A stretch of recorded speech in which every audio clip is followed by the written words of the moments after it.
It was nearly 15 years back that I first noticed my hair was thinning. Thankfully, it's not receding at a rapid pace. Even so, I'd much rather have it back the way it was before. Within reason, of course. Many of us feel that our hair completes our face. So the idea that it's going to be gone one day, well, that's an eventuality we want to avoid. Back in the early days, I tried the pharmaceutical options, finasteride pills, and the minoxidil topical solution. When I started growing a third eyebrow, I decided to call it quits. That's not to say, though, that the pharmaceuticals don't work. Because, well, I could wake up to the FBI batter-ramming my door at 3 a.m. if I said something like that. And that's really more the focus of my other show with Lee Smith on Tuesday nights. I'll leave the link in the description. Today, what I'm here to talk about is food. Yeah, just plain old food that fosters hair health and even hair growth. Because hair, just like the other parts of our body, need the right nutrition to thrive. Welcome to Vital Signs. A healthy body, mind, and soul are vital ingredients to a happy life. So let's get healthy. I'm Brendon Fallon. To be healthy, your hair needs nutrients. What nutrients does it need? The first one is biotin. Biotin interacts with cellular enzymes. It produces amino acids needed for hair proteins.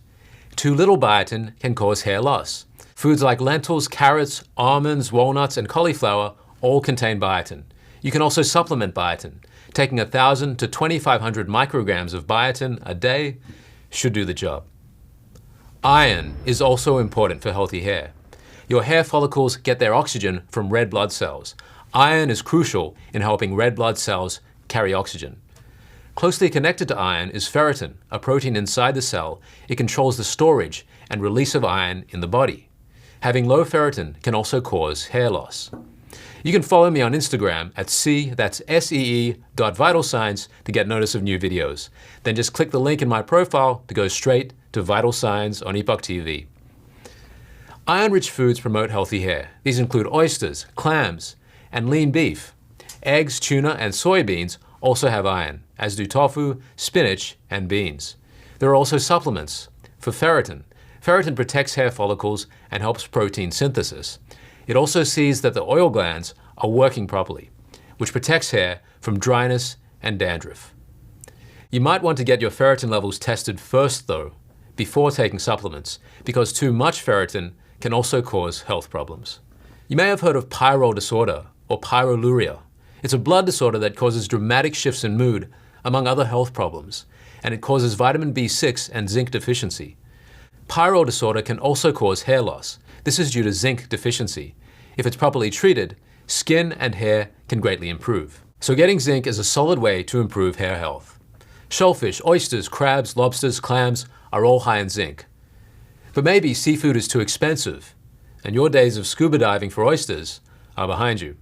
If that's the case, there are sunflower seeds, peanuts, and pine nuts to up your zinc level. Beef, lamb, pork, and whole grain foods are also rich in zinc. B vitamins are also good for your hair. These include B6, B12, and folic acid.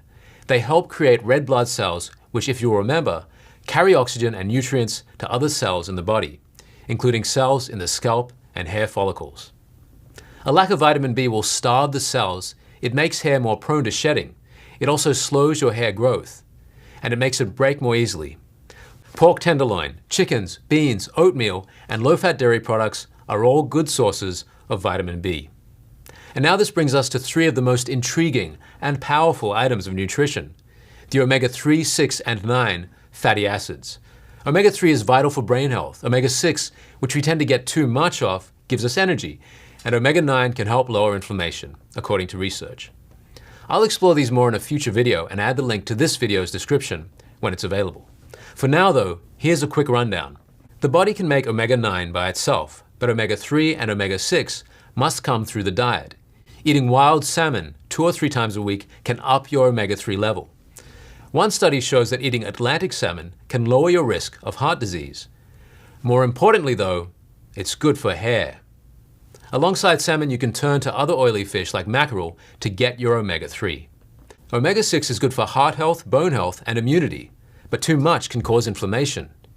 And don't get me wrong, inflammation has its time and place. It's vital to the immune system. But too much inflammation can cause heart disease, diabetes, and cancer, to name but a few. Worse still, inflammation can affect your hairline. It can damage hair follicles, causing hair loss.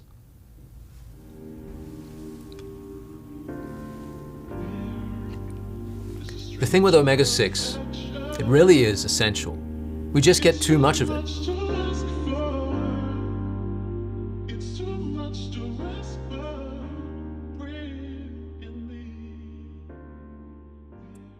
Our diet ratio of omega-6 to omega-3 should be from 1:1 to 4:1 if you want to push the envelope. But man, does the Western diet push the envelope, typically to 15:1, even 20 omega-6 to 1 omega-3. This comes about largely due to the preponderance of omega-6 in popular cooking oils: corn oil, safflower, peanut, soybean, cottonseed, sesame, sunflower oil. The imbalance of omega-6 and omega-3 causes uber inflammation. This can seriously harm our hair and other aspects of our health. So aim for less omega-6, eat less processed foods, frozen pizza, fast food, go easy on the vegetable oils. Packaged foods like cookies and crackers are often packing omega-6. Hair is made of protein. It also contains water. So as another rule of thumb, keep it hydrated. This avoids dryness and breakage. You can use conditioner or other moisturizing products to soften your hair. Drink enough water. This will help keep it moisturized. Eating fruits and vegetables with high water content can also help. Lastly, vitamin C is important. It helps iron absorption and collagen formation. Collagen is the body's main structural protein, so it makes up the structure or framework of the cells and tissues. This includes hair follicles. Bell peppers, thyme, oranges, kale, strawberries, and parsley contain vitamin C to help form collagen. Of course, if you want to go direct to the collagen source, why not chow down on some pickled pig's feet? Lift it up. Like this? Just lift it up like this? Yes. This is...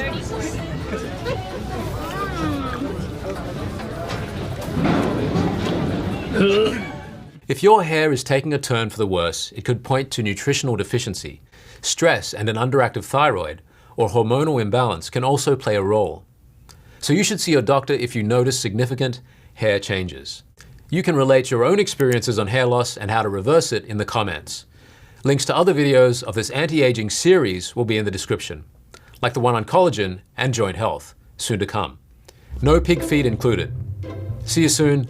I'm Brendon Fallon, and this is Vital Signs.